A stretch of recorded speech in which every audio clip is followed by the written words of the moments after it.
অযোগ্য কাউকে গুরুত্বপূর্ণ বা উচ্চ পদে বসালে সে নিজের, আপনার এবং আশপাশের সবকিছুর ক্ষতি করবে। আজকে আমি রান্না করেছিলাম মুরগির মাংস পালং শাক দিয়ে, মৃগেল মাছ এবং মূলো শাক ভাজি করেছি, সাথে টমেটো ভাজিও করেছি। আসসালামু আলাইকুম, welcome back to my another video. রান্নার ভিডিওর মাঝে আমি আপনাদের সঙ্গে ছোট্ট একটা গল্প শেয়ার করব এবং গল্পটা খুবই শিক্ষণীয়। ভিডিওর শুরুতে বলেছি অযোগ্য কাউকে উচ্চ পদে বসালে নিজের, আপনার আশপাশের সবকিছুর ক্ষতি হবে। আমি মোল্লা নাসির উদ্দিনের গাধার গল্পটি শেয়ার করব। একদিন মোল্লা নাসির উদ্দিন নিজের পোষা গাধাটিকে বাড়ির ছাদে নিয়ে গেলেন, কিন্তু সেখানে গিয়ে দেখা গেল গাধা আর নিচে নামতে রাজি নয়। মোল্লা বহু চেষ্টা করলেন, পিড়াপিড়ি করলেন, কিন্তু গাধা অনড়, সে নামবেই না। অগত্যা মোল্লা নিচে নেমে অপেক্ষা করতে লাগলেন। আধা ঘন্টা, 1 ঘন্টা এভাবেই সময় গড়িয়ে গেল। গাধা তবু নিচে নামছেই না, উপরন্ত ছাদে দাঁড়িয়ে ক্রমাগত লাথি মারছে। মোল্লার মনে হলো গাধা ছাদ ভেঙে ফেলার চেষ্টায় আছে। বিষয়টা ভাবনাজনক। বাড়ির ছাদ বেশ পুরনো এবং দুর্বল ছিল। বর্ষাকাল আসছে, ছাদ ভেঙে গেলে ঝড় বৃষ্টি থেকে বাঁচা মুশকিল হবে। মোল্লা আবার ছাদে উঠলেন গাধাকে নামানোর জন্য, কিন্তু গাধা 1 ইঞ্চিও সরল না, বরং তার লাথির তীব্রতা বেড়ে গেল। শেষমেশ মোল্লা গাধাকে ধাক্কা দিয়ে নামানোর চেষ্টা করলেন, কিন্তু ফল হলো উল্টো। গাধা হঠাৎ লাথি মেরে মোল্লাকে ছাদ থেকে নিচে ফেলে দিল। মোল্লা গুরুতর আহত হয়ে মাটিতে পড়ে রইলেন।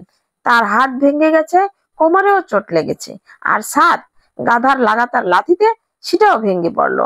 গাধা সহ ছাদ থেকে ইট পাথর মেঝেতে পড়লো।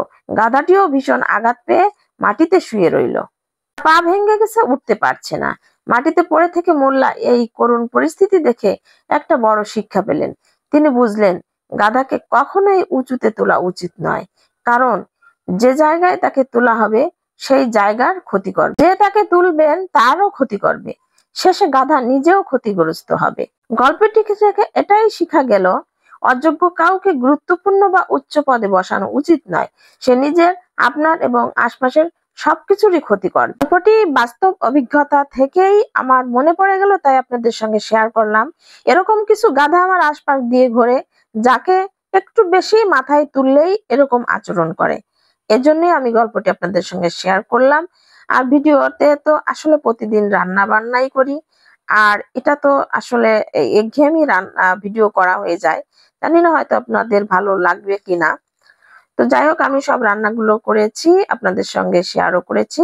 তারপর সন্ধ্যার পর আমি একটু বেরিয়েছিলাম কিছু ফুল কেনার জন্য। কিছু ফুলদানি কিনে নিয়ে আসলাম। সবকিছুই দেখে শুনে নিলাম, খুব ভালো লাগছিল। আর ফুল এত ভালো লাগে, মনে হয় কি সবগুলো কিনে নিয়ে আসি। আর ঘর সাজাতে তো আমার একটু বেশি ভালো লাগে, তো এর জন্য একটু আধটু ঘর সাজিয়ে নিলাম। আর তাছাড়া আমার ছেলে আলবিত দেয়ালের মধ্যে এত পরিমাণ দাগ দিয়ে রেখেছে যে সাজালেও অত সুন্দর লাগবে না। আপনাদের কেমন লাগলো কমেন্ট করতে ভুলবেন না। সবাই ভালো থাকবেন। আল্লাহ হাফেজ।